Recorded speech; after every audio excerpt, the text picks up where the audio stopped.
much for joining me today on Intentionally with Mojisola Obazuaye. And I'm really excited to have with me today Mohammed Abdul Kadir. Mohammed is going to be sharing his journey with us and is going to be telling us his experience so far as an immigrant here in the Republic of Ireland who came from Lagos, Nigeria. Help me welcome Mohammed to the show. Mohammed, it's so lovely to have you join me today on Intentionally with Mojisola Obazuaye. How are you doing? Hi, MJ. I'm doing well actually. It's quite good weather today in Dublin, which is quite unusual this time of the year. But yeah, it's nice to have you. Thank you for inviting me to join you today. Absolutely. Thank you so much again, Mohammed. It's really, really my honor to have you here. Despite everything going on around you, you've taken the time to come chat with us today. I know a lot of you will be watching the replay on this episode. And last time, it was really good to know that a lot of people really had the opportunity to join us live, and a lot of people watched the playback. So if you're watching the playback, please do feel free to leave us your comments. If there's anything I can respond to, I will. If I can't, I may reach out to Mohammed to help us respond to them. So please do leave us your comments, the feedback. They are always very welcome. So without any additional details from myself, oh, one quick one actually. If you're not subscribed to the channel, please go on and click the subscribe button. And don't forget to click the notification bell button so you can be notified when we share good stuff like this on Intentionally with Mojisola Obazuaye. Over to you, Mohammed. Can you just do a little bit of intro? Tell us a little bit about yourself, your background, where you're coming from, and where you currently are. Sure. Now I have to think about the share. Hi. My name is Mohammed Abdulkadir, like MJ said. I'm a software engineer by nature. Naturally, I'm a software engineer. I'm also like a recent grad. By recruitment standard from the University of Lagos, where I studied systems engineering. I did my bachelor's there, and I would say it's been a roller coaster. Currently in Ireland, starting a new job with DocuSign, and yeah, I think that's what I would like to share. Yeah, I think Mohammed is being humble there. Yeah, I think he's been humble. Let me just check out his profile here. His name is Mohammed Abdul Kadir, and I'm glad that I said that well because he's just said it now. He's a skilled software engineer, and he recently completed his role with Amazon Web Services and previously KPMG. These are top shot organizations. So, Mohammed, you're being humble there. He's skilled in software development, system architecture, and he has his BSc in systems engineering from the University of Lagos, one of the biggest and top university from Nigeria as well. Again, thank you so much, Mohammed, for joining me today. Mohammed, I want you to share a little bit about your journey coming from Lagos, Nigeria. Tell me a little bit about your journey growing up, what led to University of Lagos, and why University of Lagos, and also why systems engineering. Oh, okay. It's like interesting actually. I mean, like a lot of people. So basically, like a lot of people, we don't really have much of a choice, in these decisions growing up. And for me, I kind of like had some, let me say, my parents asked me, right? Not that I mean I had a choice, but like they asked me. So just give you that sense of you might have you have a decision to make, right? But just like a roll back, I would say my journey to University of Lagos started on let me think 24, I think, yeah, to be specific, like 24th of June 2015, right? So I lost my dad that day, and then like my realities kind of like changed, and it was like, okay, what are like my options? My mom did not want me to leave her because she did not think I was old enough to live too far from her, and I've never gone to like a boarding school before, so I didn't have that experience, right? So basically the concern was, can I live by myself, and amongst other things. So, and like the closest option was that I went to the international school, University of Lagos, for my secondary school, which is like the high school equivalent. here in Europe. So basically, it was quite easy to say, oh, you went to ISL, just go to university, because I went to second school. But a number of things were at play because the requirement, one of the fundamental requirements to go to university in Nigeria is to write is to write JAMB. JAMB is like a joint admissions board exam that can like as far like a an entry requirement to university. But I did not write JAMB, right? And because I never had the intention of studying in Nigeria. But like with my recent like when things kind of like fell in place with my dad, I had to like improvise, and I went for a program called diploma. So University of Lagos offers like a university diploma that kind of like it's like a 9 months program, and from there you can do like a basically it's like a conversion program that from your diploma you get move to like the second year of university, which is like almost the same as doing like a normal entry. So that was the program I opted in for. Mm. And another mix was that when I was doing diploma, I actually registered to study computer science. But Okay. well, Nigerian mothers are something else. My mom heard, she was like, never. That so I had like an aunt that studied computer science, and she currently works as a salesperson at Schneider Electric, right? And my mom was not just enjoying the reality of why would I study computer science if I'll probably not end up using the degree, right? And she was like, Mm. no, she wants me to study something more traditional, like Okay. engineering. And one thing led to the other. I think I got called to like the boss's office in Lag, and then I was seeing that I was getting a letter to take to the admissions office to like change my course. Like damn, okay.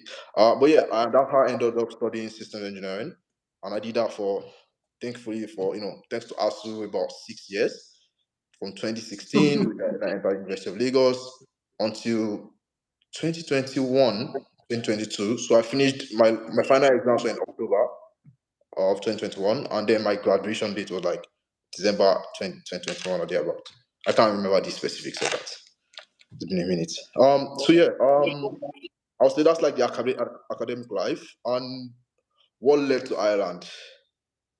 I think that's quite tough, right? Because like it was a number of things. Uh, so interesting fact is that I probably did not even know there was a country called Ireland until 2021. So many people don't know Mohammed. So you're not alone. You're not alone. Let me just touch on something you've just mentioned there. Firstly, I'm sorry about the loss of dad Oh at no, that no young worries. age. It just happens to click to me that it was when I was wrapping up in the university at about 2001 that my father passed. So I know exactly what you're talking about. So my other siblings who are obviously younger at the time, they didn't get the chance to get that, drop them off in uni, etc., etc. So I get it. So one thing you said there is improvisation. You had to improvise. Your reality changed. It was just you and mom, so you had to kind of grow up very quickly. So Yeah, and that's something I would want everyone listening to take away today. Life do happens, but what we do when life happens is what defines us as human. So thank you for sharing that. And you said again that Muhammad, you didn't go straight to University of Lagos with JAMB route.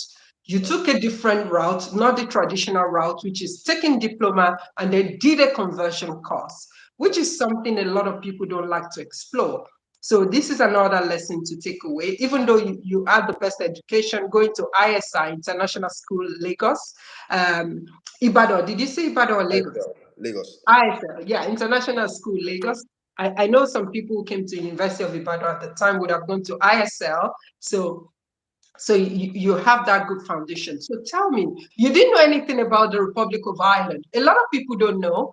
And Ireland is just like the United Kingdom. A lot of times, people who sit in the Republic of Ireland are walking across the UK, like myself. So tell me a little bit about your journey coming to the Republic of Ireland, even though you don't know so much about it before. Okay, I think like the confusion starts in when you're doing like geography, and then like you everyone knows the UK, right?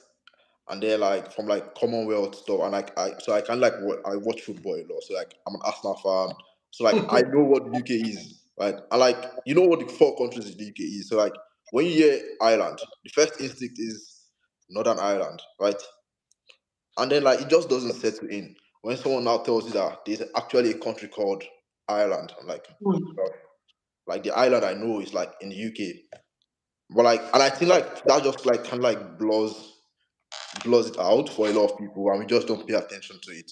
mm, But for me, like, I actually did not even plan. I would say I did not even plan it.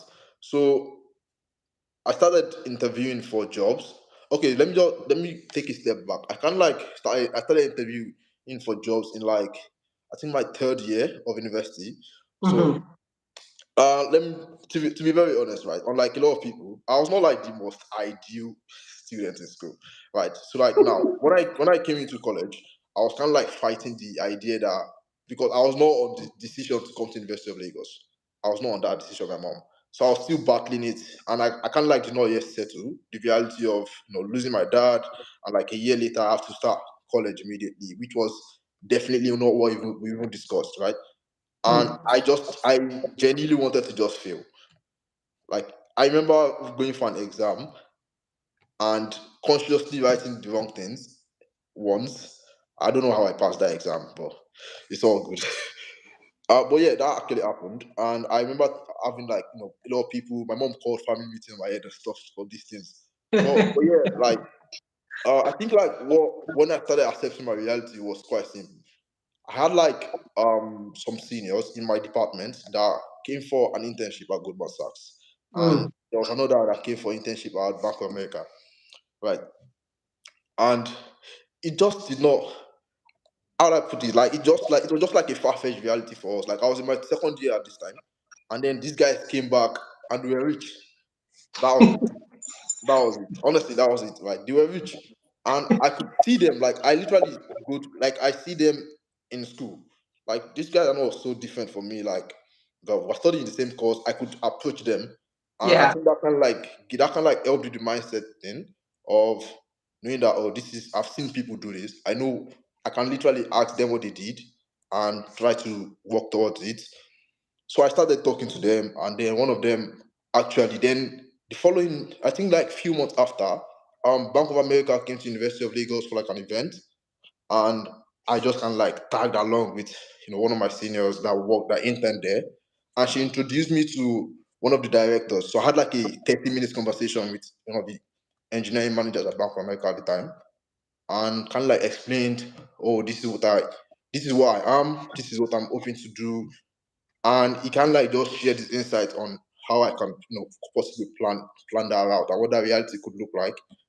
Interestingly, up until 2021, I did not consider being a software engineer. So now Wow. I'm an engineering student. There's a lot of the software. There's a lot of coding, right?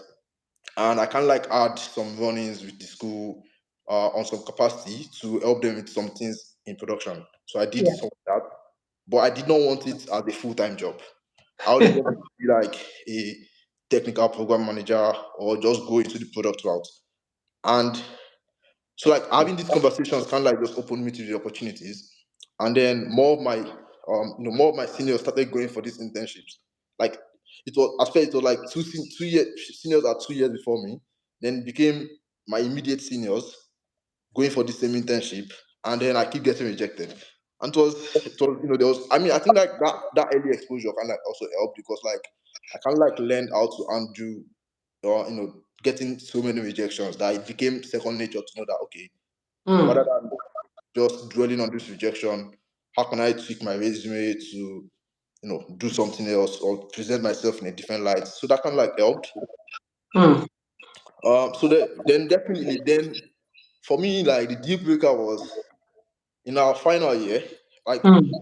my final year, let's like half of my classmates were either working full-time jobs Right. or they were doing this same internship. I think my course rep was at Bank of America.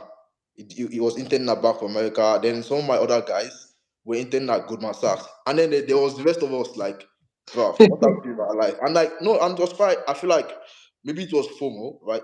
And it was quite scary that we don't even know what to do after school, and all Mm. so we're just like there. But like we knew, I think the good thing that because we've already been, like, I mean, like these are my guys, these are like people I actively talk to, and we are working together. I know Mhm. what they are doing, so basically, I know what I need to do to get the kind of jobs they're getting. But because like my natural self did not want those type of jobs, I was not doing it. Yeah, right. And for me, it was more like so. Basically, then I started like after like the internship, and I was just like considering it like, okay, maybe I should just also build up the skills. So let's say when my friends get invited to loop interviews and they finish their loop interview, they share the feedback and they Yeah. discuss the problems, right? They discuss these problems. So I also try to like solve them on my own time. But like Mm. I wasn't actively doing it, right? And then in October 2021, this was like after our final exams. It was time to like start searching for like a full-time job. Yeah. So for me, like I'll say I was a bit lucky. I mean, I was quite lucky that compared to some because like I had like I had like access to some people in like leadership Can position I in can I Nigeria. stop you there, Mohammed? Oh, sure. You've said so much there, and I'll pick up from where you stop. So one of the things that stood out to me here, you said something about mindset. Yeah. Yeah, mindset is very important for you to achieve any milestone in life, whether in your career, in your life, in your finances. You said you had friends who went to intern in places like Bank of America, Goldman Sachs, and they came back rich, right? And that shifted your mindset. And this is one thing I say to career professionals. A lot of people will say, I don't like to talk about money. I don't like money. But the truth remains that there's nothing wrong in being rich. That gave you a lot of inspiration and it Oh yeah. changed your mindset as well, Muhammad. Then you also said here that you didn't wait till final year. You started searching for job in third year. Yes. You started positioning yourself in third year, talking about preparation meets opportunity, right? You started preparing in third year, and then you needed to be in the midst of the right crowd. Your Yeah. seniors 2 years ahead of you, then the senior just 1 year ahead of you, and then you kept getting a lot of rejection when you eventually were ready to start looking for opportunities. You were getting rejected over and over and over and over again, and that gave you something called resilience. You started building soft skills that you needed, the skills that you needed to get the opportunity you were seeking. And you did that through just volunteering or just supporting the institution with some freelance work, correct? And you didn't Um. get paid for that, yeah? Oh no, there was no payment yet. There was no, Yeah. So no yeah, payment for that. for a lot of people watching this who would say, never, I can never work for free. This is it. Mohammed got the preparation he needed from working for free. He didn't get paid. So he had to take a step back and he built those skills by working for free. So if you are here watching us today or listening, please, there's so much nuggets going on. Can I just chip in there? If you're not subscribed to the channel, please go on and click the subscribe button. And don't forget to click the notification bell button. I'll come back to you then, Mohammed. Right? Then, searching for full-time job. Tell us, what did you do? Yeah? Okay. What did you do? Okay.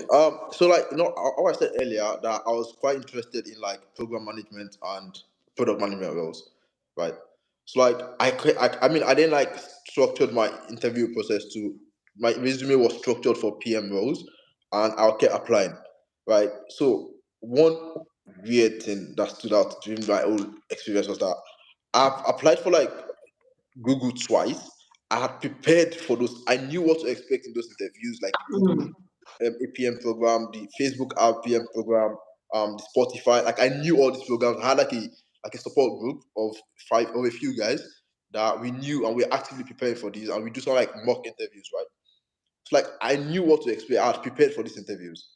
Then I applied. I got invited for the interview loop, but the interview never held. Like I got invited for the interview loop, I filled the requirement, filled the dates, and then I just got ghosted. And this happened twice. I don't even know why, and I cannot still explain it. But this happened twice, and I can't like just forfeit it. I think I just stopped because I was kind of like, I was kind of like angry or something, and I was like, I'm not getting called. And for me, it just like dawned on me that I was not getting calls for PM roles. That what could I do different? I think it got to a point that I kind of like posted on LinkedIn also and tagged so many industry leaders. Then, lucky for me, I got like a call back from Thomas Cohen, which is like the CPO of LinkedIn, and mm. he invited me for like a chat. And then I went on the call and had like a conversation to him about my job search experience, and he kind of like just shared his own story with me and what I could do differently. And and for me, I just was like, it's a good offering that I should work on that. So basically, what he told me was that since I've been I'm putting myself out there and I'm not getting like callbacks for what I'm looking for, that I could try looking at it from lateral perspective. Like now I want to become a TPM, right? And that's perfectly fine. But maybe I just don't have the technical experience to do it. So maybe I should consider becoming a software engineer, then 1 year, 2 years down the line, move to a PM role. That will be more helpful. And then I will build the technical understanding required for the role. And a few other things that he shared with me. Yeah. And for me, like I just took it up, like, okay, that makes sense. I know what is required of a software engineer entry level interview. And I was just like, sure. I put together a resume.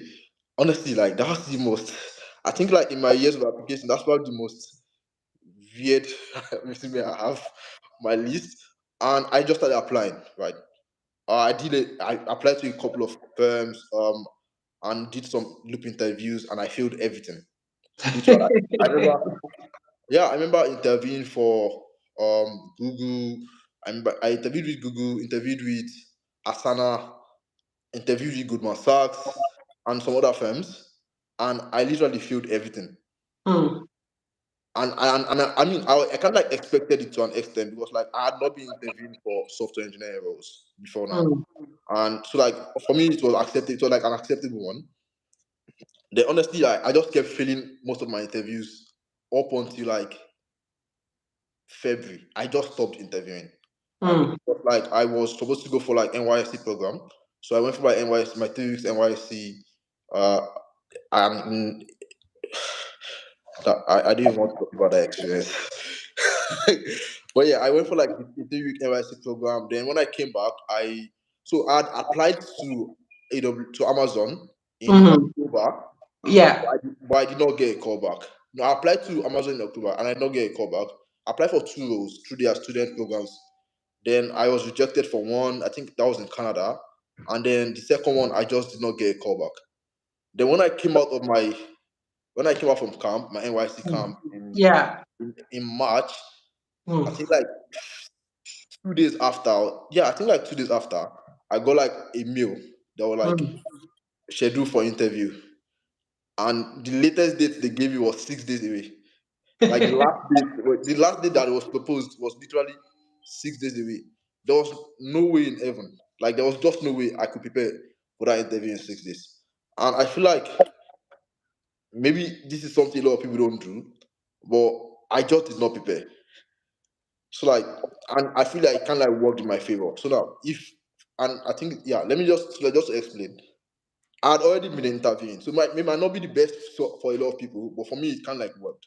Now Mm, I'd been interviewing before. I knew what the experience was like. I knew how to manage stress, right? And I knew what to expect in those interviews. mm, So now, when that mail came out that I should, I have 6 days to prepare for an interview, there was, mm, there's no way, there's nothing I can do. Like the best I can do is probably just read through what I'd already done previously. There's not like I can mm. do like an extensive Of tutorial course. of Mm, everything. So lucky for me, I had a friend that had done that interview also. So I just literally just called him that, hey, what's up? Like I have this interview coming up. How did it go for you? and told me that, oh man, I botched the interview. That, but this is what happened. This was what this was how the questions went, and this is what you should expect in the interview. So it was like, and the way the AWS Amazon interviews are is like, you have like a behavioral interview for every interview, and then you have like a technical one after. Mm. Like he kind of like explained the process to me, and I was just like, okay, no worries. Then I just started reading. I think I was just reading the basics of. So basically, the interviews are the technical ones are about data structures and algorithms. Anyone that wants to get software engineering role at the top firm has to be like very good at them, right? So I just Mm. started reading like the basics of the differences between and use cases. I think that Yeah, was the what I read, right? And yeah. then on the day of the interview, God, I don't even know. I like this experience. The day of the interview, I had to go to school to get a document signed. And Whoa. at this time, I was currently on an internship also. So basically, and for some reason, I got called to office that day.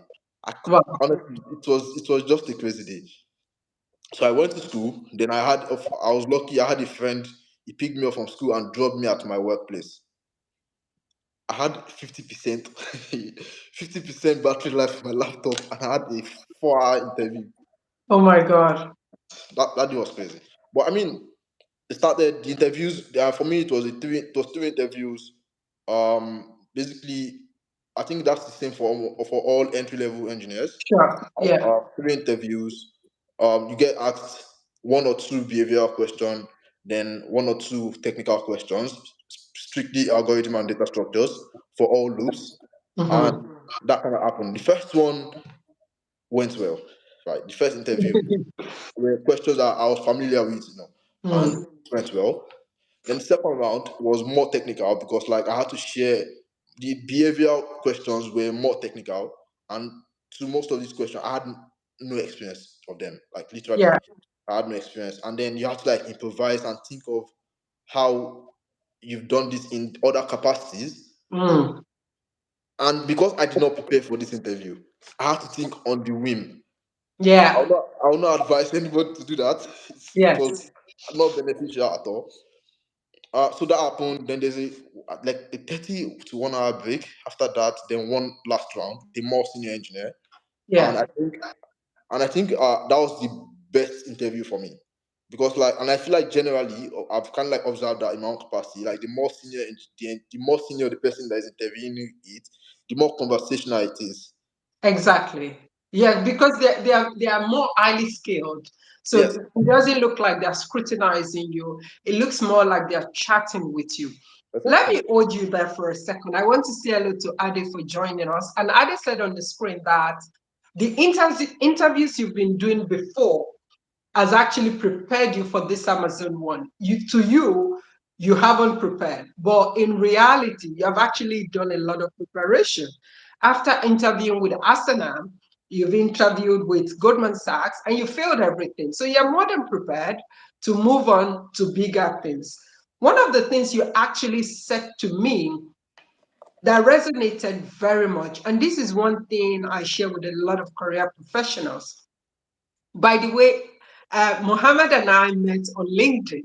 Oh yeah. I was the one that reached out to Mohammed to say, do you know what, Mohammed, give me a quick message. Let's connect. I was the one that reached out to you, I remember. Speaking of LinkedIn, you mentioned here that you started sharing your story on LinkedIn.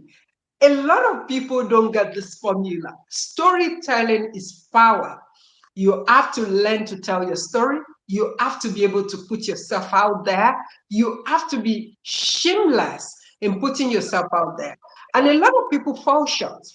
They fall short because they don't want people to know what they are going through. They don't want people to know their challenges or setbacks. They want to just appear like everything is perfect, even when there's and nothing is perfect for them.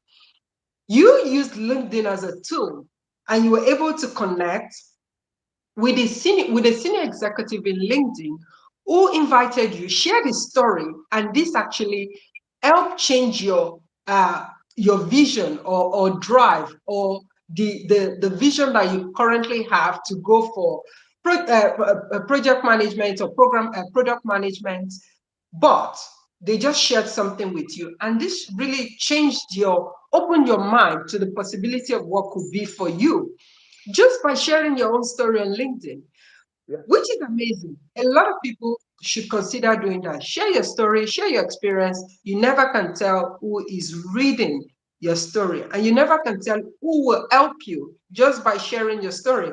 All career professionals should be on LinkedIn. If you're not on LinkedIn, or if you don't use LinkedIn, please get on it right now. You are missing a lot. Yeah, Seconded. Seconded. exactly. And then you also said here that you started interviewing when you started applying, you applied to Google and you got ghosted. Being ghosted in the industry is not unusual. Sometimes when I apply for roles and I get ghosted, I'll be like, what did I do wrong? It's not me, it's them, right? And it's such a shame that big organizations also do it. Recruiters in big organizations do it, you know. So if you get ghosted, it's not the end of the world. You have to keep going, just like Muhammad did. Muhammad, I'm going to get you to come back to your interview with that senior manager, senior stakeholder within the organization. Keep telling me more about your interview and what led to the offer for the role. Okay. I mean, I can't. I don't know the specifics because like I didn't even ask for feedback. Like, but I'll say that like maybe what stood out for me was kind of like I'd don't like. I mean, I always wanted to be like a PM. So like I was quite conversant with there's a lot of people management that I'm already used to naturally, and I'm quite conversant with. So when I was in that interview, as much as it was a software engineering interview, I feel like the demeanor when I was sharing my experiences with him, and then he was able to like figure out that I do like a lot of PM, like product related or a lot of program related activities in my Mm, previous experience. And like even on my resume was more of a program management than a software engineer. And then he kept calling them out and was probing me to ask me about all these things. And I was, and then like he was basically asking me a lot of questions in line with how I can translate those skills in like a software engineering role. mm, I feel like one big one was like on the side of refinement, right?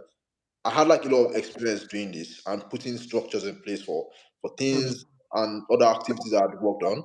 mm, So it was easy for me to translate them into how that would look like in a software job because one mm, I'd previously worked as a software engineer in some capacity, so I know what some bit of on the job experience looks like, mm, and rather than just what the job description says, right? mm, And I think that's like one big thing that people can like misconstrue because like the job description does not necessarily translate to what exactly goes on the role. And if you don't know how to balance those expectations, it's kind of like obvious in the interviews. So for me, I feel like having that experience of this is what hands-on looks like, and this is what this job requires me to do, and being able to like just clean that up and share how I've been in those situations previously was kind of like very helpful. So definitely, I think one other thing I would say is that a lot of people might like the little things that we do on the job counts. yeah, And little thing counts.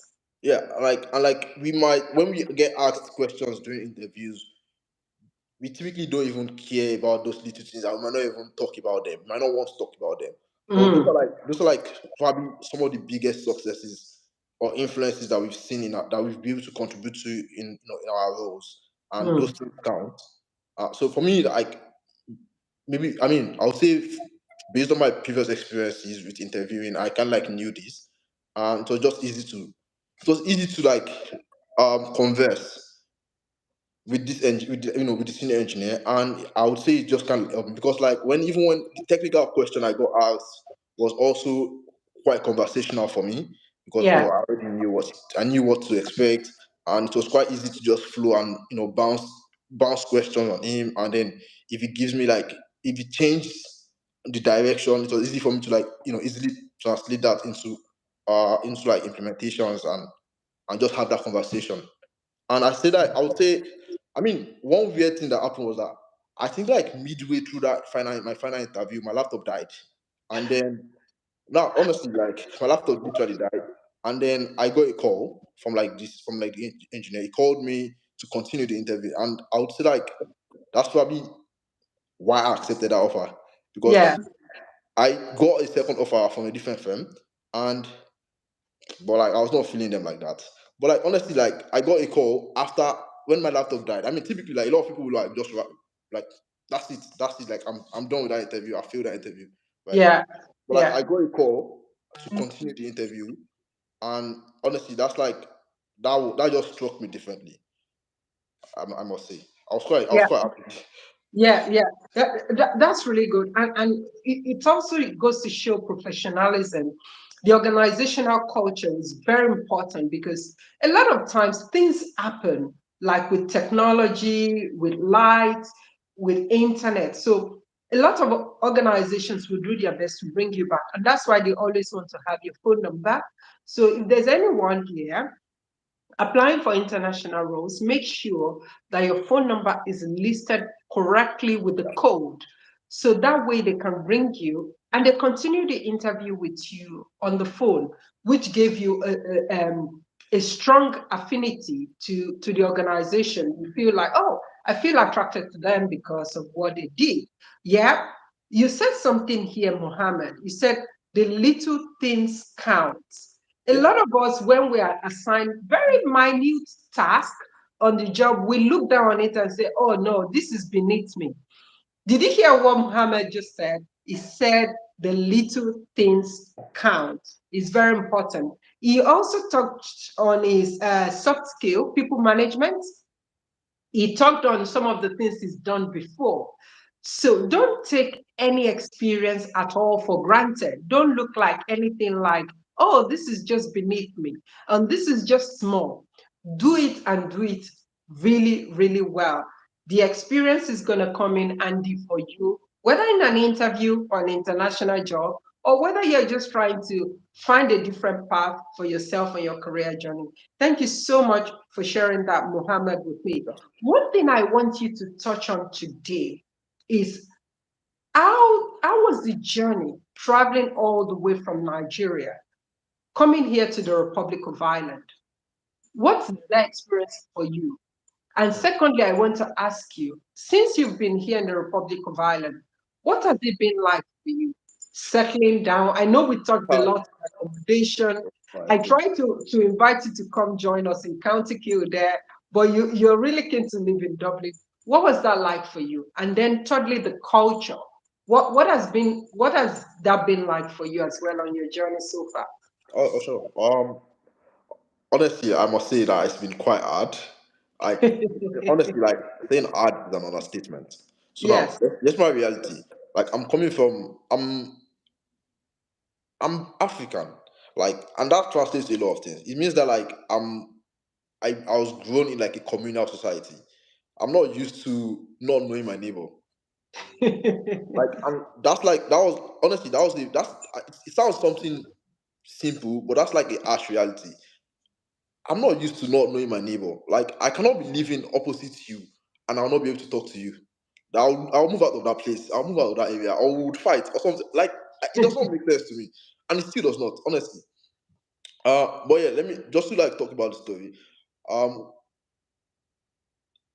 when I moved to Ireland, I moved in like about I think August 2022, and it's not been the easiest thing, honestly. I moved. So basically, I think this is like I'm probably not to share. It took me about. I mean, I moved in August to Ireland, and I could not get an apartment for myself. Like I could not sign a lease until like December. So I was paying. When I first moved, the first month or the first 2 weeks or thereabout, I was paying about 280 something euros per night for hotel, and it was quite ridiculous. Because and I mean, fortunately for me, I had like a friend that had previously moved to Ireland, so I kind of like just reached out to him and then went to Scott at his side.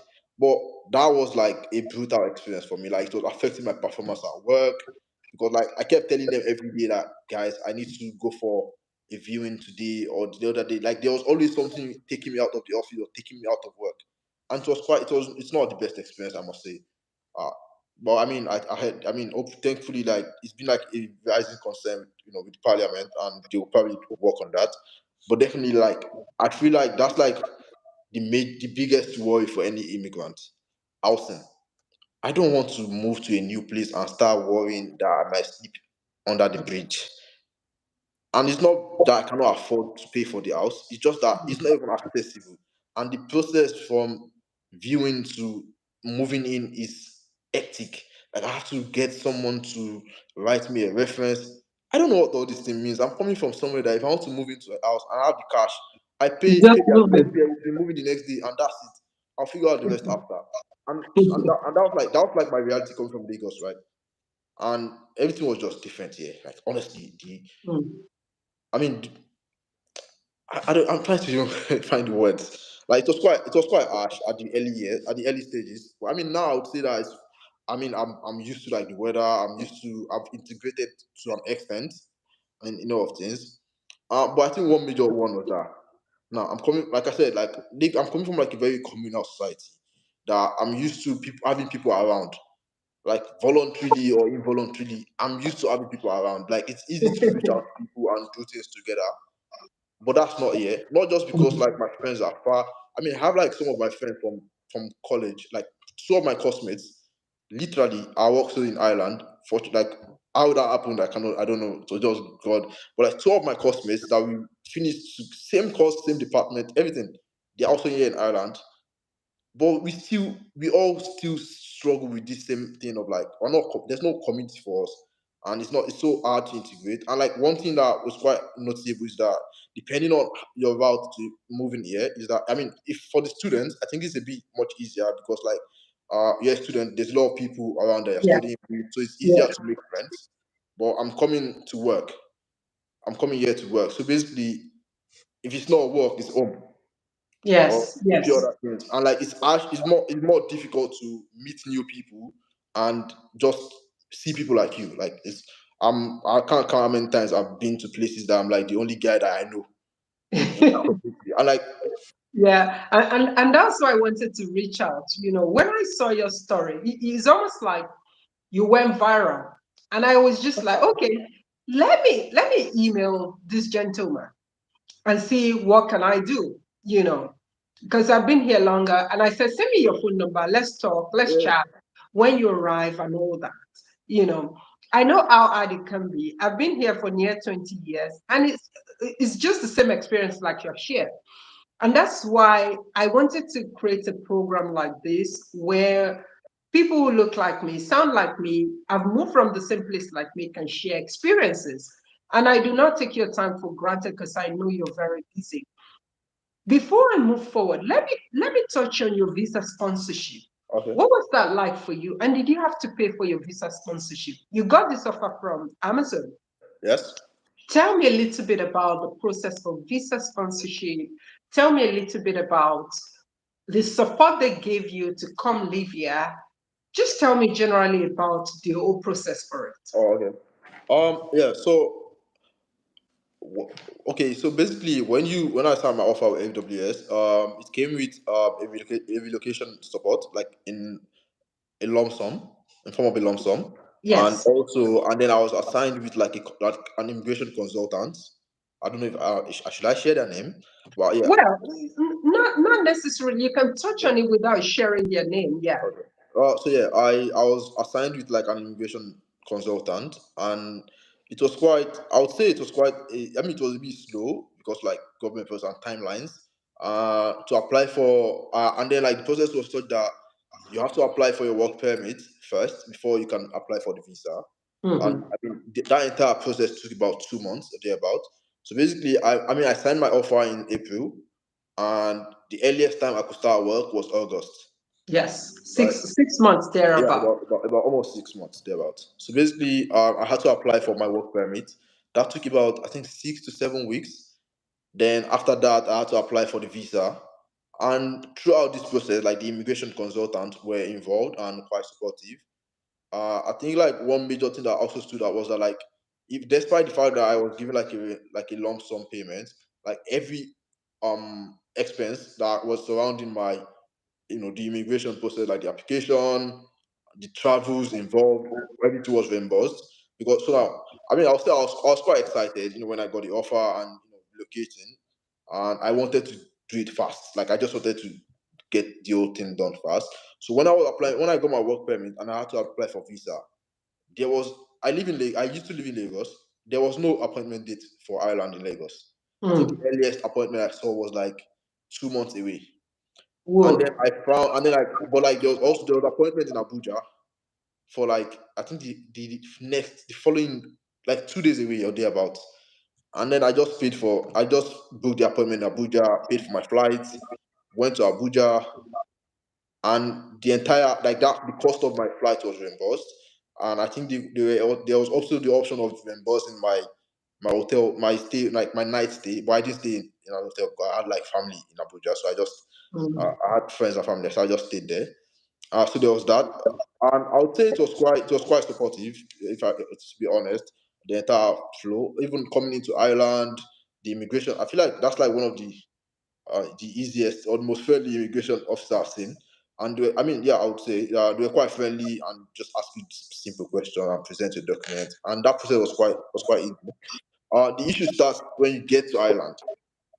Yeah. No, the AWS offer comes with for the entry level people. I think for my more senior people, it's a bit different. But for juniors, it's like you only get 2 nights of accommodation in an hotel for like Yeah. when you first land. So after those 2 nights, you have to figure out where you stay. I think that's quite harsh, if I must say. It was not the best experience. I don't know anyone I don't know anyone that had a good experience with that. Like those two Yeah. nights were not enough. I mean, I had to, and when I came, it was quite harsh also because like of the realities of Ukraine. There were a lot of refugees in Ireland, and hotels were booked out, Yes. and then everything was expensive. Like everything was expensive. I had to like after my 2 nights in the hotel, I was trying to extend.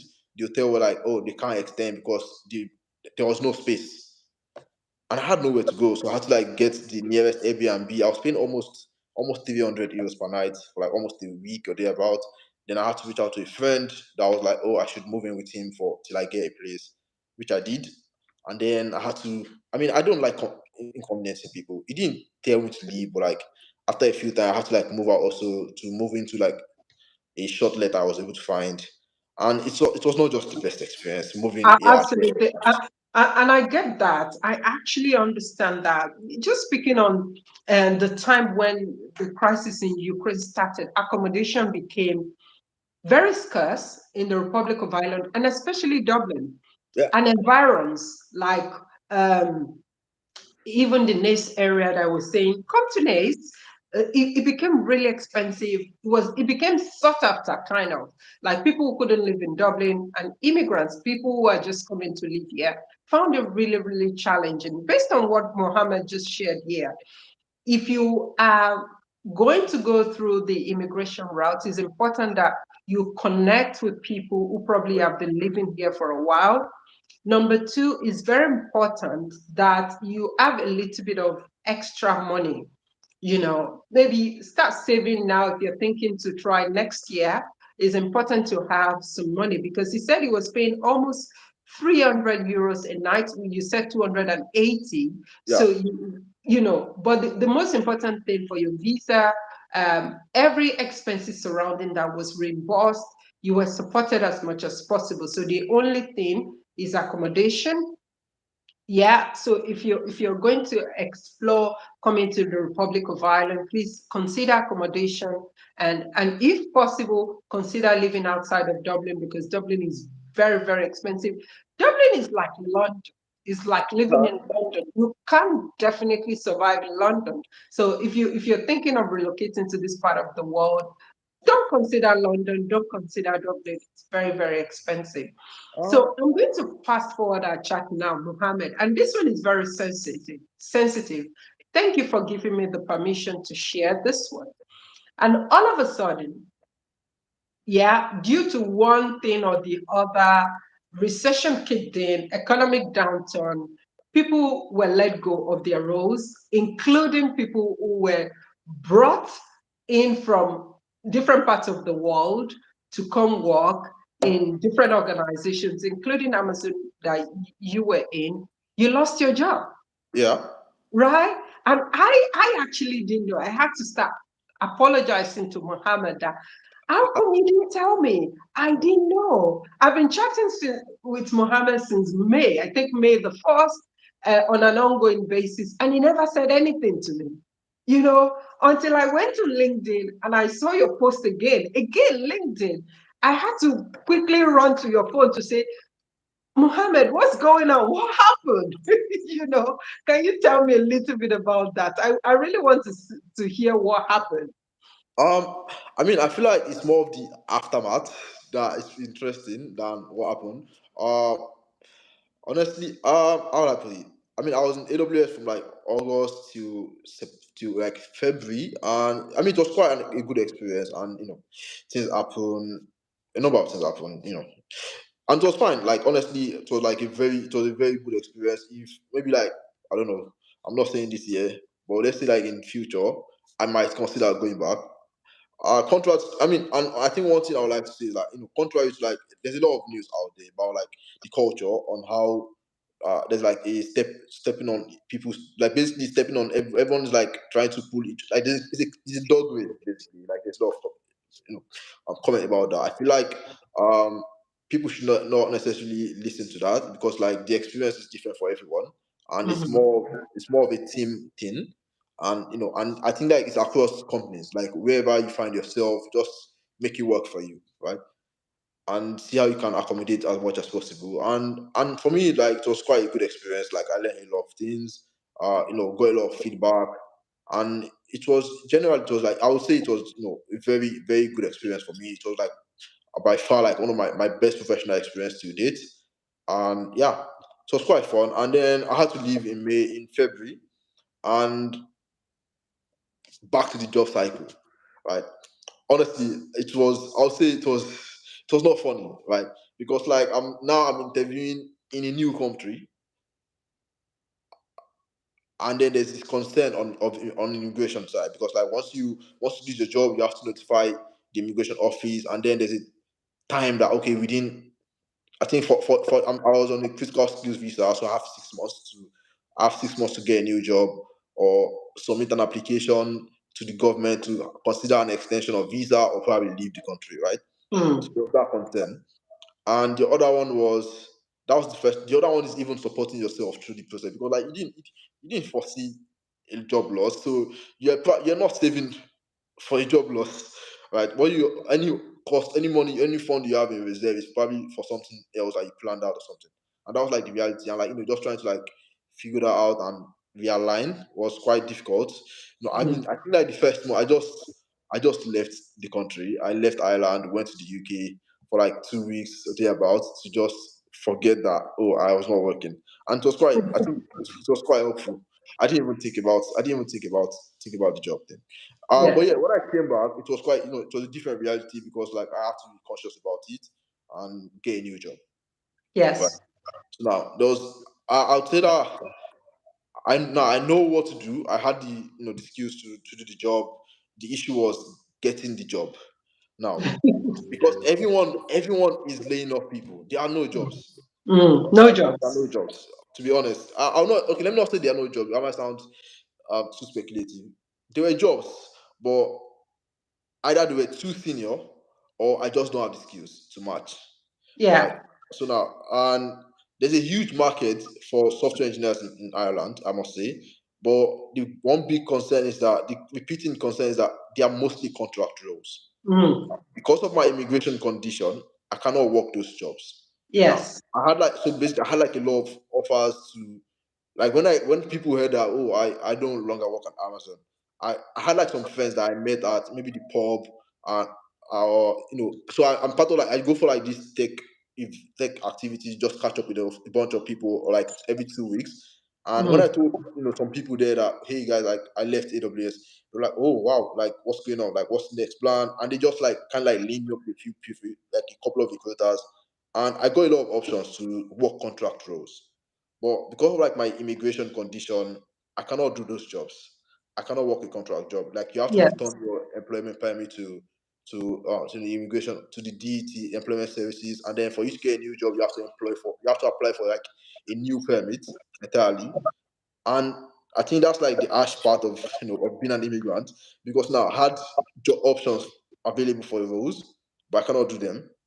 And it was like, so like I cannot do the job because I don't have the skill. It was more like the immigration side of it, and that was like something that I had to like settle in quickly. Like, okay, I have to position myself in a way that I have to get a full time job, and to be honest, not every firm can afford to employ me at my level, because like there's going to be a question of, am I willing to take a pay cut? Am I willing to even work with less visibility or with like a reduced scope, and these other things are like are things that you have to like. So I feel like definitely like understanding your value is like very important, and seeing like the bands of what are you willing to do or not.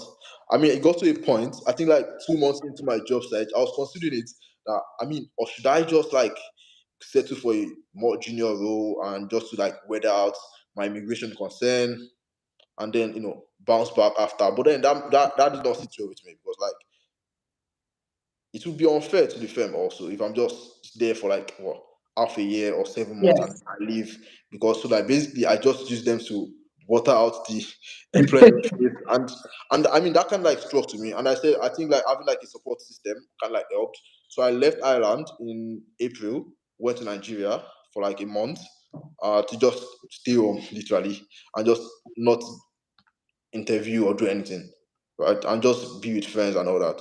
And it was quite helpful, because like when I came back, it was now I knew I'd been applying for jobs. I'd done a couple of interviews at this time. I failed a lot of them, to be fair, because I'd not interviewed in a long time, right? And Yeah.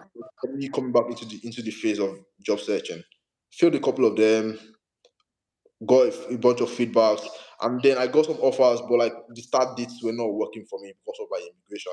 So basically, Mm. either they were basically too far out. So you get the offers, but then the start possible start dates were so far that my Mm. immigration concerns would have started kicking in. And like I understand from the firm's perspective, because they just laid off people. They Yeah. not they will not want to employ more people until probably next fiscal year for them. Yeah. That's correct. That's correct. Exactly. And like having that understanding was also like quite helpful for me, because like, and it was quite a struggle because I knew this was going to happen. So it was like, would I stay unemployed? Should I just stay unemployed for the entire phase of the rest of this fiscal year, and then next fiscal year I start interviewing again, because by then definitely like there are more jobs This budget. Yeah. available, right? This budget And for. but then I had to like prepare. So for me, it was just like, okay, just keep the option open, continue interviewing, and just to get back to that phase that I know that, okay, at this level I'm confident that I can interview for any role. And that Absolutely. was just what happened. Yeah. uh and I mean, thankfully now I have a new job. I started a new offer, and I'm starting. Yes. Let me pick on that. When Muhammad and I connected again, and he told me what had happened. Or when I saw the note, I was just like, why didn't you tell me? Then I started feeling very guilty that, oh God, I should have done more. I could have done more. I said, call me. He said, no, I don't want to talk now. I just want to reiterate some of the things you just said there. Number one, save money when you make money. Oh yes, Very definitely. important. Number two, if you need a break, just take a break. Mohammed took the time to go to England for 2 weeks just to unwind. Then he took some time to go back to Nigeria to be with family, which brings me to my third point. Family is everything. If everything goes wrong, family is important. Mohammed was making Amazon money. At the time, I know December time I was talking to you, I need you to come and buy a house because you're making Amazon money.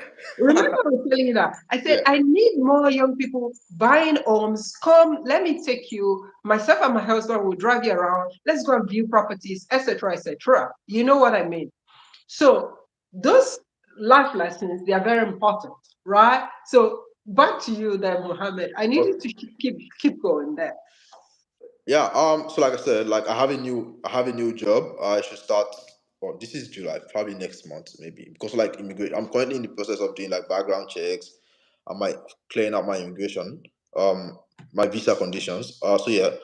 But I think like one major thing. I mean, what led to this job is like all these things. But I think like one major thing I've not spoken about is the power of LinkedIn.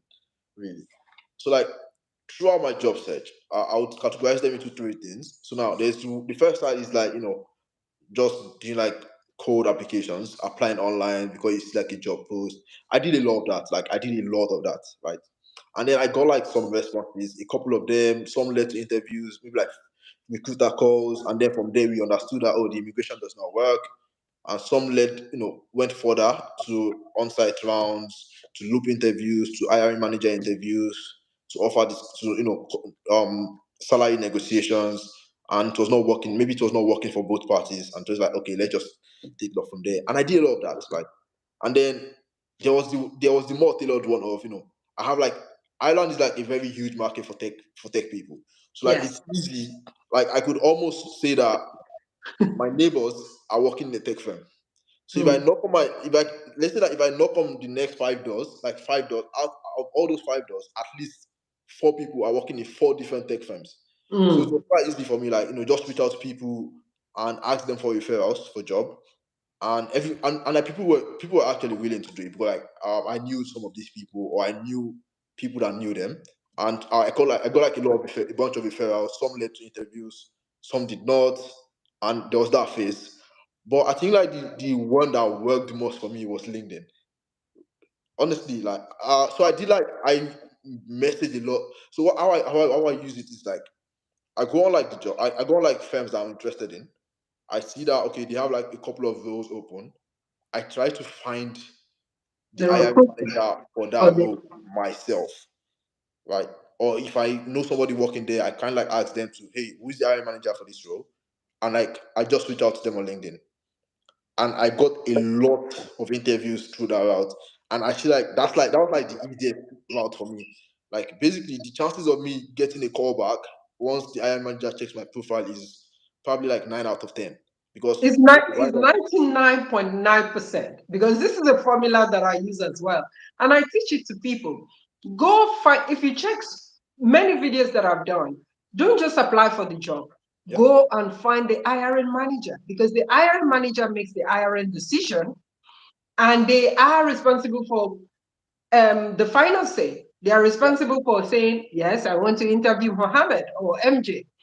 And if they say they want to interview you, nobody can change that. So well done for sharing that. And thank you for sharing it. Oh yeah, But I mean, I think like it's very that's something that important. is not spoken about a lot. Like Mm.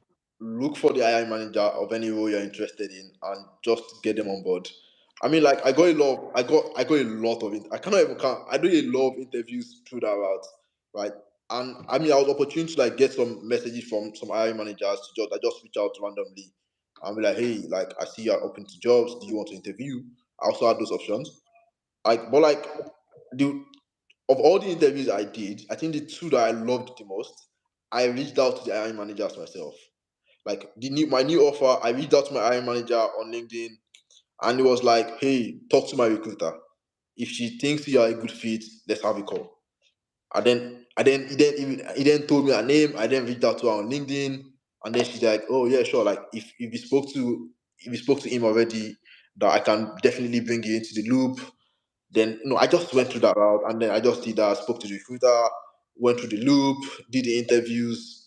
Not the easiest, but and then Exactly. like things happened, and I just got the call for the offer. I did that for I think like a couple of companies, Microsoft, Workday, DocuSign. I did that for a couple of companies, and like I got interviews at every single one of those companies that I did it for. Every single one of them. I think the only company I found no, I think there was only just one company that I did not get an interview for, and the reason why I did not get the interview was because the role was dropped, Mm. not because there was no, they didn't want to move forward to the interview. It was because the role was dropped, structuring reasons, right? And Absolutely. Mohammed, you're such a star. I'm telling you, you're one of those people that every time I just chat with you, just by text, I feel just motivated myself because you're oh, coming in with a lot of drive, a lot of zeal, a lot of energy. Your foundation is very right. You have good schools, good support system, good mentors. It's obvious in the way you are handling situations, a lot of setbacks and challenges, but you keep bouncing back all the time. You're using this formula that a lot of people ignore. They don't want to put themselves out there. You are going to chase after hiring managers. Do you know what? I've seen this role. Give me a chance. Let me prove to you what I can do. This is a formula that works. If you're here, you're struggling to find a job, do what Mohammed has done over and over and over and over again.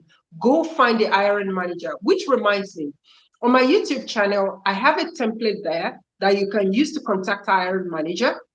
I have a video there for what recruiters are looking for, what hiring managers are looking for. Those resources are there for you and they are free. All right. And here we have Mohammed telling you this is what you need to do. Just do it. This is someone who has earned Amazon money and is going to move to DocuSign money now. And I'm really excited about that. So tell me what led to your offer in DocuSign. Oh yeah. So for DocuSign, it was there's a so I reached out to the hiring manager on LinkedIn, and then he referred me to the recruiter. And then I spoke to her, and that led to like an interview, the first interview with the recruiter. Like I had went from LinkedIn to a call. She shared my previous experiences, understand my immigration concerns, and then went on to talk to the hiring manager. He literally was just drilling me, doing a lot of deep dive into my experience. I think that's something that should be spoken about. You should anything that is everything, every single thing, like word for word that is on your resume, you should be able to defend it. Like that's very important because literally when I was doing that hiring manager interview, every single line of experience, every single word, every single achievement, every single job, every single skill I put was like I was getting questions, deep dive. There was serious deep dives into those questions, like how to like explain my understanding of these the limitations and different use cases. Explain and like these interviews, 45 minutes interviews, spilling over into like an hour to 15 minutes because like they really want to understand what level you are and what your how your judgment is, how you make decisions. And I think that was like one big one for my doing when I was interviewing DocuSign. I would say like for me it was technical integration, like when I mean integration, like integration into the team, because now I spoke to the hiring manager directly. I am interviewing for a specific team. So I had to explain why I would even, be interested in that team itself. What do I understand that they do? Because I mean, I reached out to them, so they want to understand why did I reach out to them? What exactly do I think they do? Do I even understand their product line? And have I interacted with their product before? And these questions, right? And there was a lot of doubt to the hiring manager around.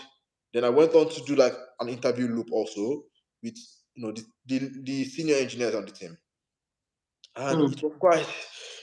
I think like, and that was for me was why I accepted that offer, because I really just liked the vibe. Yeah, Honestly, it was it was just like it was basically a lot of, it was very conversational for me because like, and like if I can be conversational with people that I'm going to definitely work with at mm. the interview stage, and like I'm not feeling too pressured, then definitely like for me that's like that just beats everything. They're quite chilled, they really just want to understand how you think rather than Yes. they really want to understand how you think, and they gave me like that opportunity to really share with them and put myself out there so that they could Mm. make the right judgment. And then for me, I feel like the reason why I accepted the offer was because of my interview with my prospective team lead.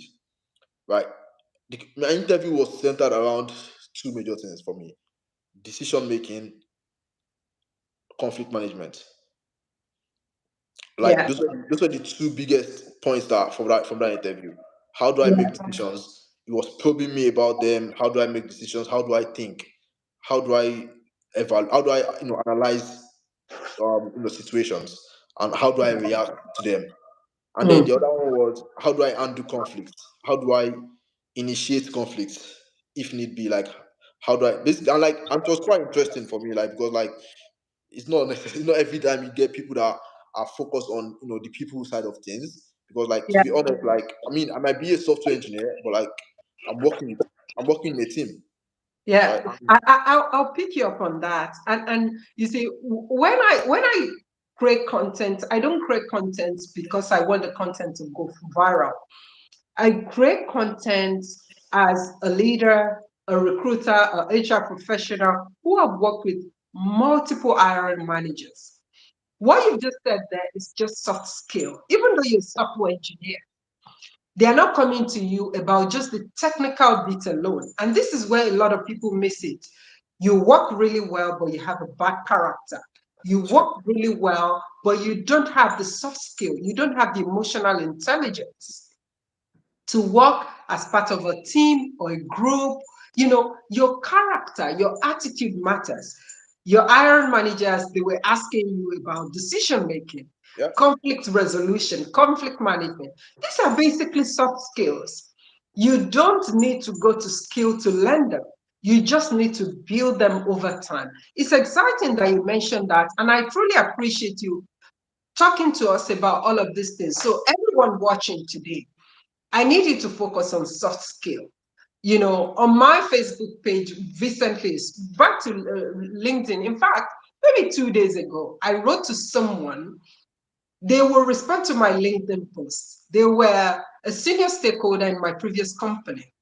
And before I left the company, they gave me an opportunity to be their early careers lead. I've been thinking about this lady for a while.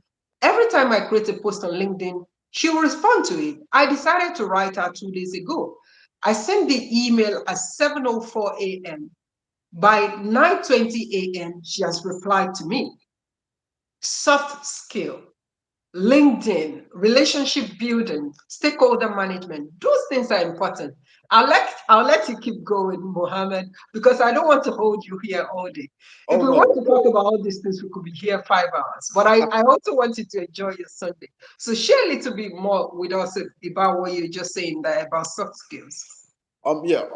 So to be honest, like I like to like think of the job in different phases. Now I'm a software engineer. This probably applies to other roles, right? So for me, like it's how I break it. Let me break it down. So basically, like definitely like let's say like 40% of my job is to maybe write code. For other people, it might be small, it might be lower. I mean, the higher you go in your career, the lower that turns out. But Hmm. like the other 60% is where the main work lies. Like 20% of that, like another 30% of that is a lot of design. And when you are working with large systems, you cannot see the entire limitations of your system alone. You Hmm. need to listen to people, you need to be able to aggregate and evaluate. Basically, you need to be able to identify what reasonable contributions look like and be able Hmm. to see how that will affect the general design of things and how that can be incorporated into what you are talking about. And you Hmm. need to be able to handle feedback. Like feedback in its entirety is like 20% of, I would say, any job. 20% of the job is feedback. Managing and giving feedback Hmm. is a huge part of your job. If you don't know how to take feedback or report out, you need to evaluate your stance in that role and or maybe change team because maybe that team is just not working for you, right? And so like I mean I have like this is how I think about it, right? So like coming from that perspective and knowing that okay, this is what I'm setting myself up, and these are things that I also ask in interviews, right? What is the management style? How does feedback look like in your team? How does feedback look like in this organization? Do I limit myself to the quarterly, the half a year review or the yearly review so I can get feedback from my manager? Or is there like a recurring one-on-ones? How does that look like in the firm before I make, when I'm interviewing? And that could literally, I mean, I'm not working in the community in an environment that I can easily get feedback. If I'm doing badly, tell me, hey, this is what you're doing, this is how you could improve. You don't have to wait till the end of the year. Like I've forgotten that I even did that thing. I will not be able to relate to what exactly was wrong at that time. So I Yeah, mean and there's I that like the part. fact that you said that, Mohammed. It's also important for you as a career professional to be intentional about putting a structure on how you want to receive feedback. Yeah. If, for example, your team or your manager don't give feedback, initiate it. You can basically ask them, Mohammed, I would love an ongoing feedback.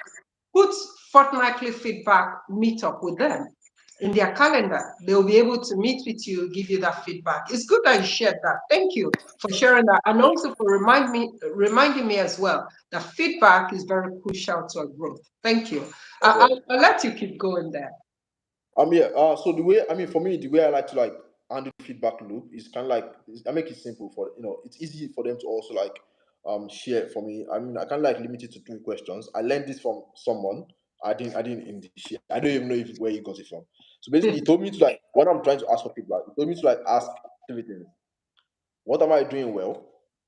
What should I keep? What am I doing well? So basically, get kudos for what you're doing well, right? Yeah. Because that you need motivations really. So get kudos for what you're doing well.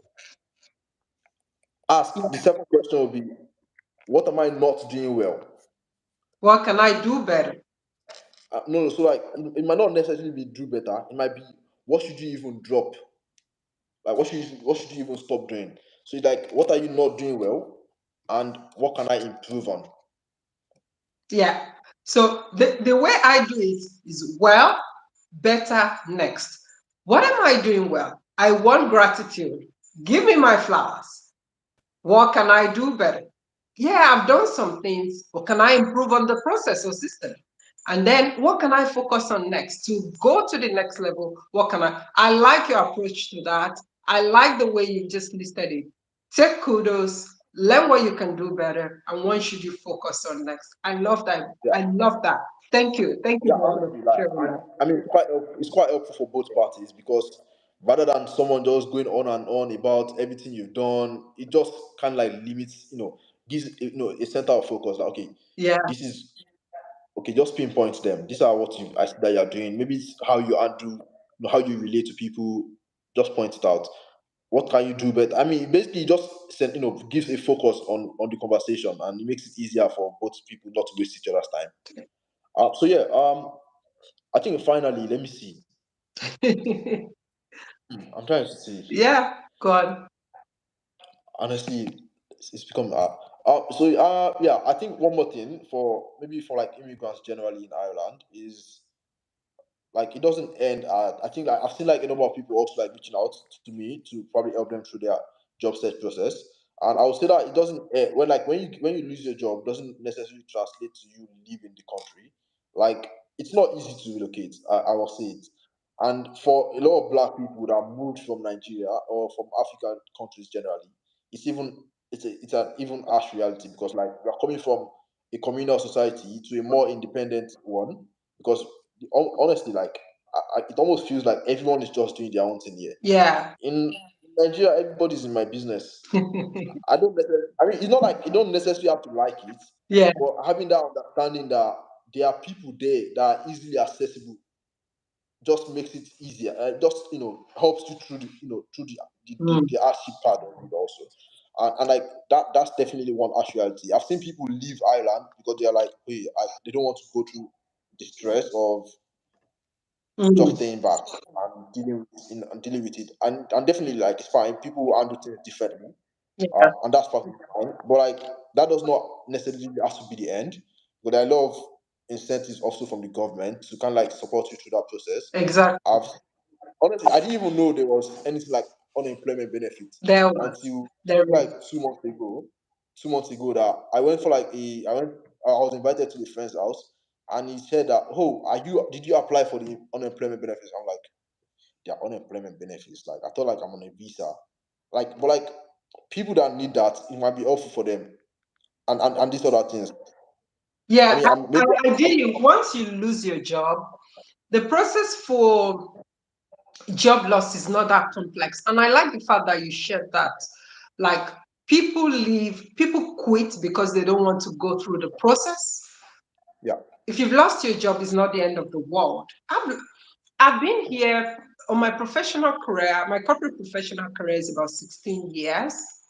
And I've gone through redundancy 3 times. And every time that I go through redundancy, one, I make more money. Yeah. Oh, I walk away fair with enough. so much money. In the middle of pandemic, I lost my job. Not a lot of people knew that. I walked away with about 20,000 euros, right? I got a better job that paid me much more money, right? And number three, I just get to experience life differently and see things differently. A lot of Oh people yeah. don't know that. And that's why this kind of chat is very important to share with people that it's not the end of the world. Look at you making Amazon money. You're going to switch now to DocuSign money. In the next Oh couple of years, you'll be bailing in the very, very, very big box, which is something you've done through resilience, learning from other people. I can see you learn so much from other people, sharing your own experience, asking for help, and being in the midst of the right people. These things will help you. If you lose your job, if you're watching us, it's important that you go sign up for unemployment benefit because the support is there for you. oh yeah. Ideally, someone should have Uh, said that to you. Maybe the employee relations person in Amazon could have just said something like that to you. They probably forgotten the process, but the support is there for you. Keep going, yeah. Mohammed. I want to Yeah, hear definitely. everything. I mean, like maybe to like just oh my, okay, just like say a few things that or probably on the expectations is that a lot of people come to like I've seen this. This is something also I've also noticed like when people are like moving to Ireland, because like Ireland is in the EU, so like a lot of people have the expectation that hey they can just wake up and go to the Schengen area. Oh my goodness, that's not the case. That's not the case. Like I also had this expectation at the initial stage. I mean, I was happy to like so like now when you I mean typically like the your passport index power increases on depending on number of visas you have. Of course. Ireland is different. Like people from Nigeria have to understand, they need to understand this. You don't have the power to visit any other country aside Ireland without visa. Yeah. Like I think that's like one reality that a lot of people know. I know someone that almost almost got in trouble because of it. And it was not even funny because he literally he was trying to get into the UK through Northern Ireland, and there was like what's called immigration check. I was like, hey, what, like you don't have a visa for this. And I mean, it was funny then because like he went on. I mean, nothing happened because they just turned him back. But Yes. it was typically if he had flown, that could have been an issue, right?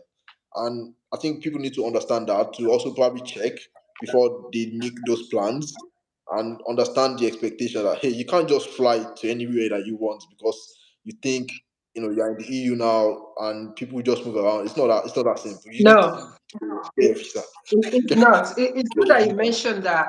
One of my guests I'll be bringing very soon. She's here on critical skills visa as well.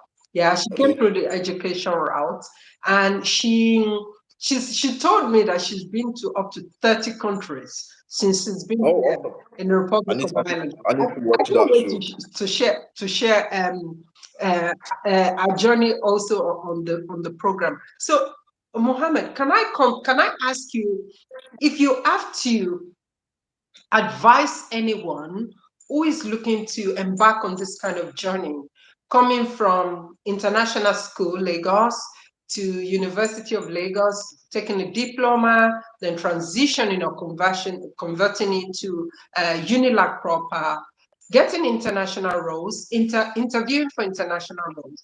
What five solid advice would you give to them? What should they do? What should they not do? Or let's use your approach. Um, What can they do well? What should they focus on? And what should they not do at all? If you could share that with I us, mean, please. yeah, honestly, like I'll probably have to like break them apart because like this, like I mean, they are like not entirely related because I mean, one is about getting into Unilag, and then one is like a different reality of getting an international role based on your on your certificate from Unilag and the in between. I mean, about getting into Unilag, honestly, there are a number of options. You can go through the A level route. You could go through the traditional, get your WAEC, get your jump, and get into school on merit or supplementary list. I don't know the full details about that now. You could possibly do the diploma route. Like those are like options available to you. There's definitely like a association. There's cost associated to different options, and everyone should just do what works best for them, depending on their own situation. On their own situation, cost related or family hindrances. It could be you don't want to move away from your family. You are based in Lagos, and I'll be very honest. Like you don't have to come to Unilag to do this because I've met a number of other people here. I've seen people from OAU, about from Law University, in Amazon also, direct from college. I've seen someone from UI currently here also in Microsoft. So like, the university does not necessarily like the university you go does not necessarily mean you get the international job or Yeah. mean that it hinders your job. It's just that going through school, I would say like the biggest benefit of going to school is learning discipline. It's not necessarily the course of study. It's the discipline that comes with it because like it's not easy to commit 4 years, 5 years, 6 years of your life to studying something you probably not use after eventually. Like honestly, I'm definitely like the biggest benefit. I mean, for me, like going through uni, like I would not say that my biggest like what I took the biggest thing I took out of school was not my certificate. No, I'll say it's definitely like the people I met, my course mates. I have like the best relationship with them. My course mates and some other, the alumni from my university, and even like the guys still there. I still talk to them. They are still in contact with me, and they can, just give me a call. I would, I would willingly refer them if they want to come to, Amazon. I can link them up with recruiters I know, and share my network with them. And that's like how building that network from college is something that is key, and I think is one of the biggest things that should be like your consideration when you are choosing what university you want to go. The biggest question should not be what is cost ground study. If I'm being honest, I mean, in the new reality, except you are probably going to a specialized field, your biggest question should not be what course do I want to study. It should be what network am I getting out of this institution? Mm. What, like honestly, I'll say that's like the biggest question you ask. What is your net? What network will I get out of this institution? If it's not working for you, don't go there. If it's working for you or you think you can improvise to get to where you want, I mean, all the best and just do it. Mm. The second thing is stay in school. Stay in school. I Honestly, like that. Stay there's no, in school. there's no way to downplay it. Your academic grade matters. I mean, we hear a lot of things about you don't have to go to school to make it. It's true, but like if you look at the numbers, look at the odds, it is quite slim to none. It is true, but it is slim to none. Mm. What I mean, if you want to increase your chances, you can. So basically, it's simple. You can do the same thing that these people are doing, not in college, while you are in college. You just have to know how to manage your time and you know Exactly. how to balance the reality. Mm. I have a friend that currently works at Cora. He graduated with the first class, and he had built experience while he was a student. He had built a lot of experience while he was a student. That's not the case for me. Maybe if I listened to if I stayed in school like him, but like I'm happy where I am. And but like these are other people that I know. Like the best graduating student from my department is currently in Ireland here also. He works at Microsoft. He stayed in school. Like he was attentive in school. But still like it worked out for him where he wanted. So like honestly, the odds are I mean, no, I mean I'll like no two people have like the same direction and all that. But like staying in school increases your odds. What people are interested in is not what course you studied, is your grade. They'll ask you your course, yes, but what they are interested in is your grade. If you get a first class from college, it just opens you to a lot more options. Exactly. There's no two way to put it. It opens you to a lot of options. And honestly, like I can't overemphasize that. It opens you to a whole lot of options.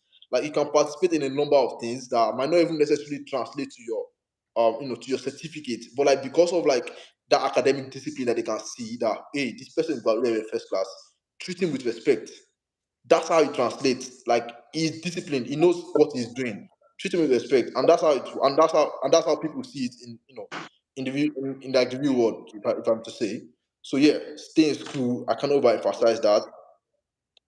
And then the third one will be for students. I'll say least like open your ears. Like as much as you're a student and you want to get first class, don't just limit yourself to your grades. Like it's beautiful to come out, get all the scholarships you want. You can get scholarships in school, be the best graduating student from your university. But you have to understand that there's something after university. There's a life after university. Mm. What does that look like for you? And trying to start, and the idea is to walk towards that life, walk towards that reality, not just hey, I'm studying. I mean, I know someone that studied, I think, fishery in school, and is currently probably one of the best software engineers I know out there. And he got there in the first class, and that's just reality. He got there in the first class of school. He got his job. He got his first job as a software engineer based of the respect that someone saw. That it was like, I mean, when he was telling me the story, it was like someone approached him on his graduation to just congratulate him, and the person was just like, randomly asking that. So what's next? What's next? And they're like, oh, that he's actually a software engineer and he's looking to build his career in that. And the person gave him a job on that day, and and that was his own story. So like, I mean, I don't know what to say, but that was just beautiful. And look at something like that. Like you will definitely not have gotten that person to approach him if he did not come out with the first class, because you will not have noticed him, right? And so like definitely, and another important one is just to put yourself out there. You don't have to get it right. You don't have to. It's perfectly fine to get rejected every single time you put yourself out there, but don't lose sight of what you are trying to achieve, and just keep going. Like I cannot say there's no way to emphasize it. These are just the realities that we are facing. Resilience is very important. It's literally one of the first few things in how to be an adult. Be resilient and deal with issues with open arms. So definitely, if I'm just like suppress that, I'll just be like, That's really good. I was taking yeah. notes. I was in class. I, Oh yeah.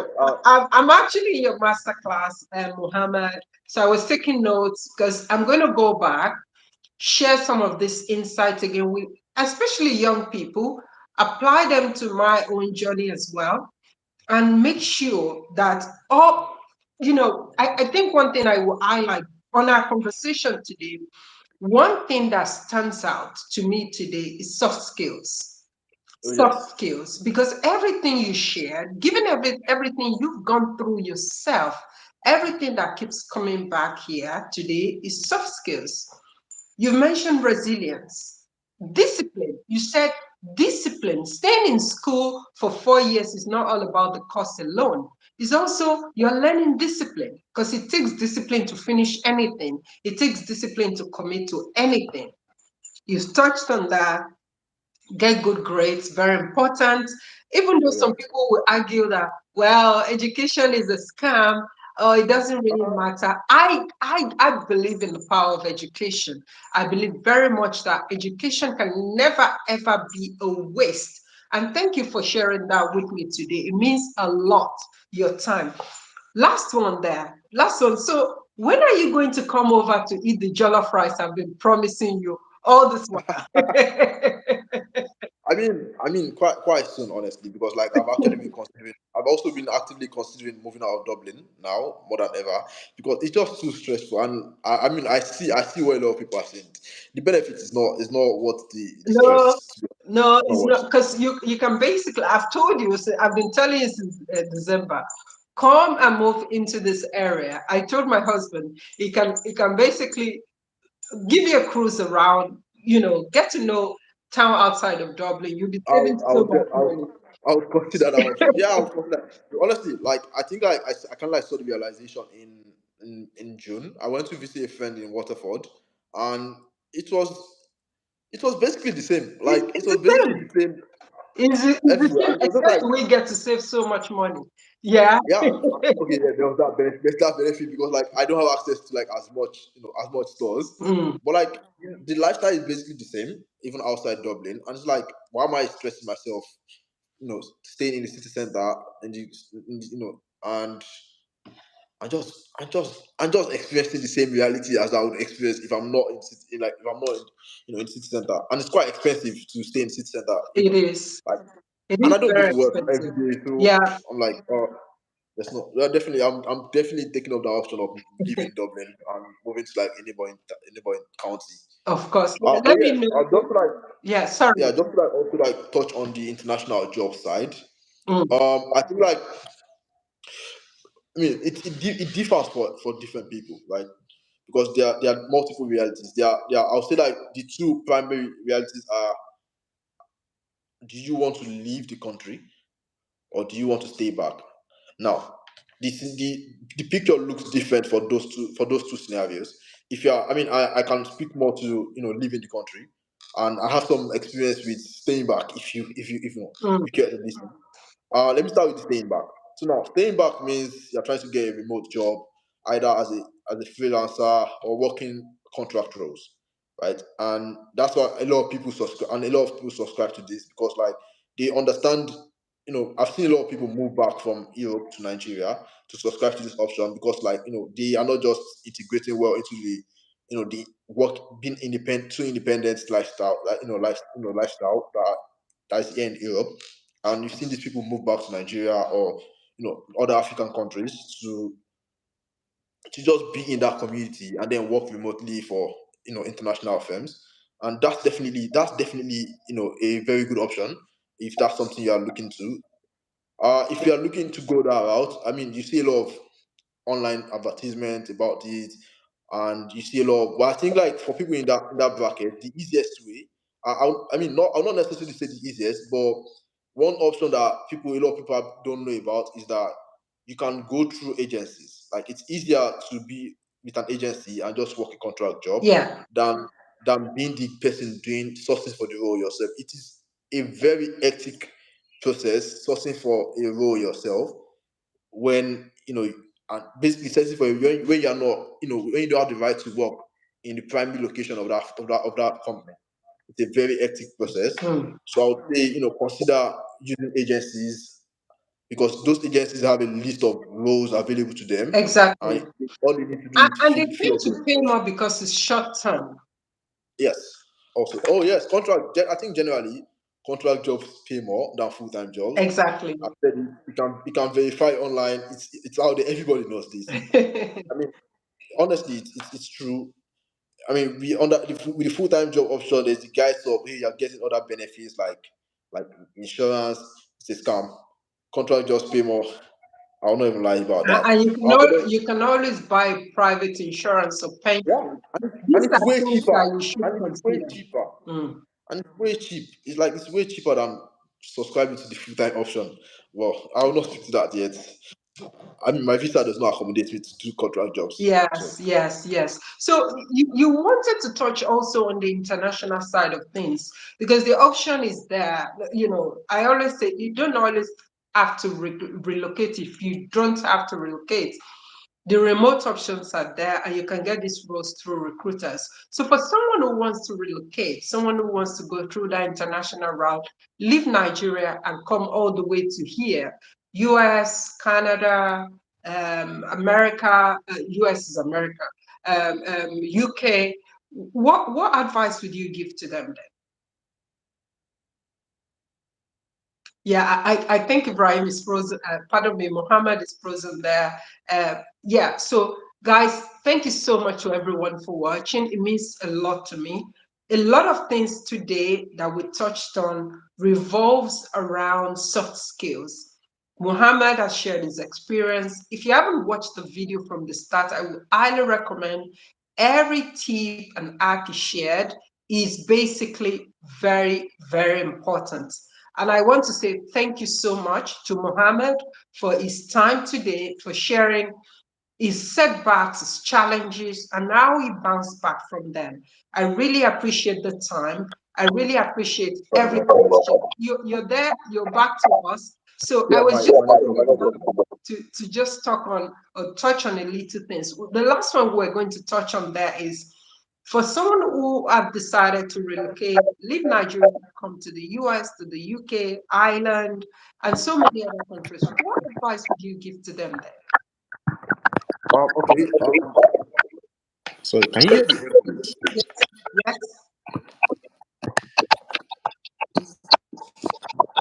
yes, I can hear. yes. I can hear you clearly though. Oh, okay. Okay. For people on the immigration process, I would say one thing that you should be very observant of is to really understand the limitations of your immigration. Like, it, like there's no way to. overemphasize that. Like, really understand the implications, because like you don't want to have hiccups during the entire transition for yourself. So really meet and understand the limitations and what is available to you. Another one would be try to understand how the environment you're moving into functions. You're right. I like that one. It's very, very important. The Yeah. environment you're coming into, that's very important. So that's another one. Uh, but above before even all these ones, get a place to stay. Like you don't ever want to have to worry that you are sleeping under the bridge. There's no way you would be focused. It would affect every other thing. It will affect every other thing. Because if you don't know where you stay in the night when it's cold, you're not thinking straight. So like definitely like prioritize your relocation, like your accommodation process. If possible, get a place before you move, so you know that when you move, you're moving straight into like apartment for yourself, and you can settle down easily or faster. Then understand the immigration process and go out. Like when you are moving, go out. There's no way you meet new people. You are staying inside your house working Yeah. less weekend, Our Amazon Prime. last guest also said that one of the best advice I ever give to her is go out. Yeah. Go out, you will learn the culture, you will learn how people speak because we speak differently, Oh yes. right? You will just your ears will open to how they say things and you can begin to network from there as well. I like that advice. Yeah, one last advice from you and I'll let you go so you can enjoy your evening. Okay. Yeah, what is if you have to share one career lesson or life lesson, what would that advice be for us today, Mohammed? From my own experiences, I would say I'm trying to see how to match the word. For me, it would be about like trying to stay open to possibilities, right? I mean, like I started from a computer science diploma, found myself in a system engineering, degree, training to become a program manager. One way or the other, became a software engineer, and I'm thriving in that field. Right? I don't know what tomorrow looks like yet, but I have an idea of what I want for it. So I think the idea would be stay open to possibilities, and there's no way to emphasize it because now and it comes in a lot of form. It could be job. It could be about taking a pay cut to get what you want, or and different people have different trade-offs. So for me, I'll just say stay open to possibilities. I did not take a pay cut. I mean, I even got increase, and I'm quite happy with that. But definitely, like stay open to the possibilities of what is going on around you.